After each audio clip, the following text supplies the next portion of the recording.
Hello, welcome to POSTCAST. Ron Boone just ran away. He'll be back in a second, but I couldn't leave it just not doing anything. So my guy will be back with me in just a moment. This is POSTCAST.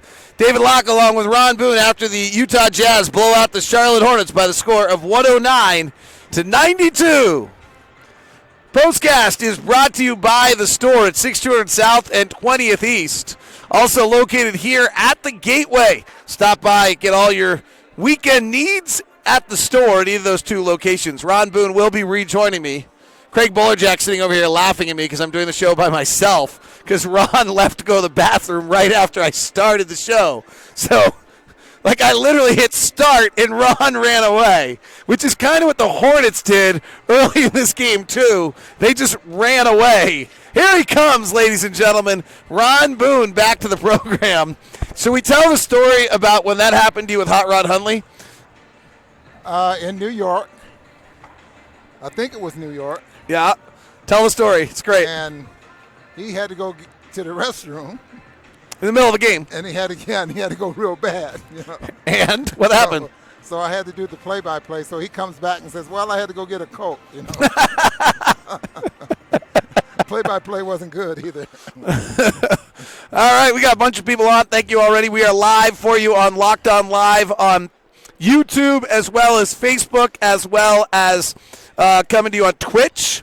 And then we are live on Locked On Sports on Facebook as well as Periscope. So thank you very much. Right out on Periscope, one of the people says, Rudy is so good. He just completely dominated this basketball game early. Yeah, there was no chance that the Hornets could do anything in the paint tonight. I mean, he was just right on cue. The help defense was there. Watched him before the ball game, David, working on footwork. Now, I don't know if that's something that they've been wanting him to do, get a little bit better at, but he was doing it on his own out there on the floor. So I just get the impression that that's going to help him a lot going forward. Hornets led the Jazz going to the fourth quarter in Charlotte. This is a team that has struggled. They've now lost 8 of 10. Jazz have won 8 straight. So since they matched up, teams have definitely gone different directions. Is this impressive that they just completely blew them out of the off the floor tonight? Yeah, it is very impressive, especially the first 5 or 6 minutes of the ball game. Even though the Jazz had a few miscues, not turnovers, but miscues as far as scoring. The energy level was there. The deflections was there. They just came up with the energy plays and knocked down a couple of threes there. You could just see right then that the Jazz wanted to dominate this basketball game. The offense was really good. The shot selection was great. Charlotte's defense is awful. I thought your opening thing of the game tonight was what you wanted to see. We always do 2 things early that you should hear.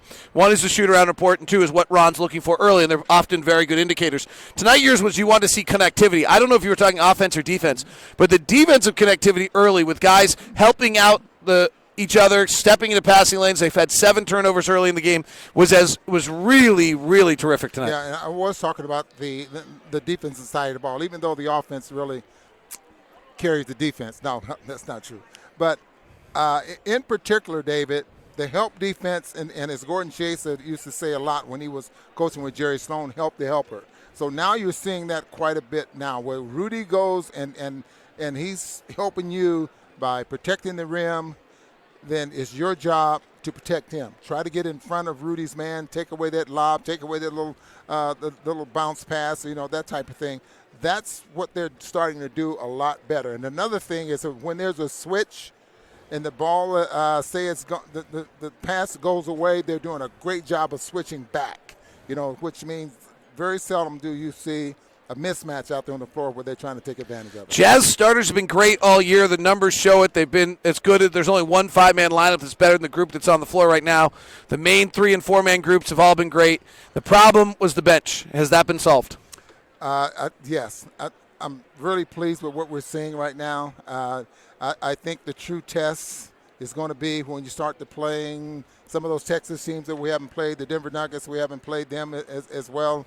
The test is going to when you start playing some of those better teams.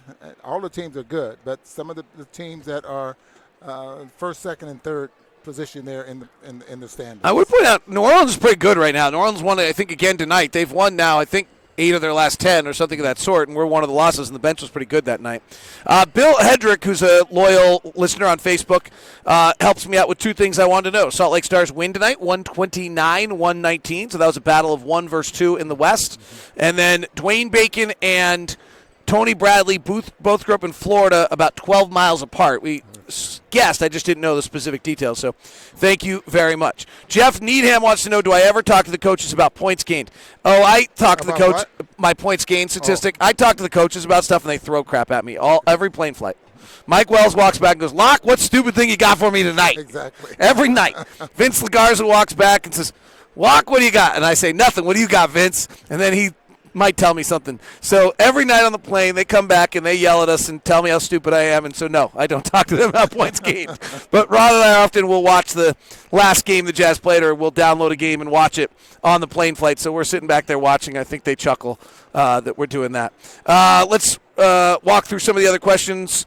Landon Snyder took Davis out in garbage time. No, I mean, that's respect. That's how you earn respect. You give Ed Davis 8 minutes at the 10 to the 2 minute mark, and then you pull him so he's not in at garbage time. That's respect of what someone's built in their career.